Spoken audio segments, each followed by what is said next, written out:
Militer Rusia memperbarui informasi operasi militer khusus di Ukraina dalam 24 jam terakhir.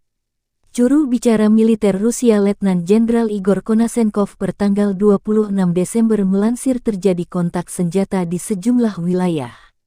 Di arah Kupiansk, serangan artileri bertubi-tubi dilancarkan militer Rusia ke area konsentrasi tenaga kerja dan perangkat keras angkatan bersenjata Ukraina dekat Kislovka, wilayah Kharkov. Serangan dipandu pesawat tanpa awak ini mengakibatkan eliminasi hingga 20 prajurit Ukraina, 1 kendaraan tempur infanteri dan 2 kendaraan bermotor. Di arah Krasny Liman, tembakan artileri Rusia menyasar unit angkatan bersenjata Ukraina di dekat Makeyevka dan Nevskoye, Republik Rakyat Lugansk, serta Terny dan Torskoye, Republik Rakyat Donetsk.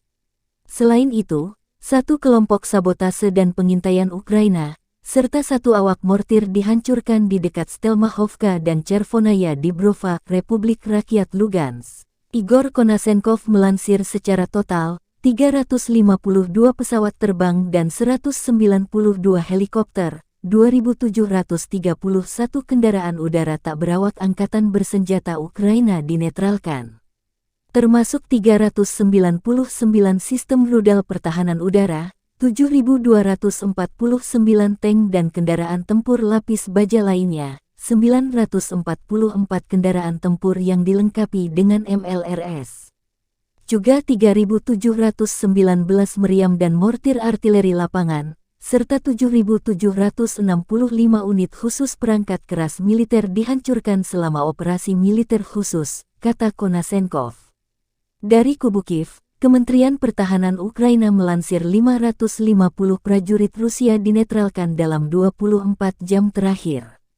Termasuk 5 tank, 7 kendaraan lapis baja serta 5 unit artileri.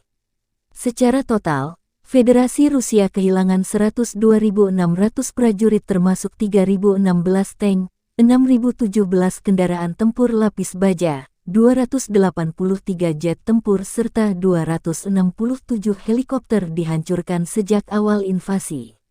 Konflik Rusia-Ukraina memasuki bulan ke-10, belum ada tanda-tanda perdamaian.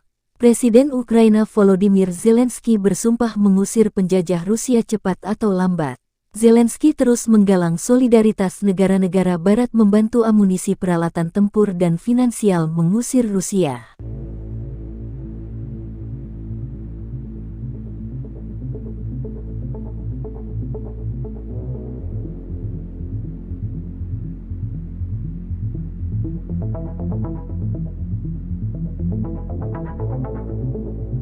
Терористи все одно програють.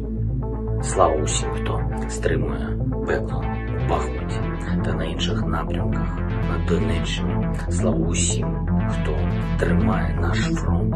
Слава Україні!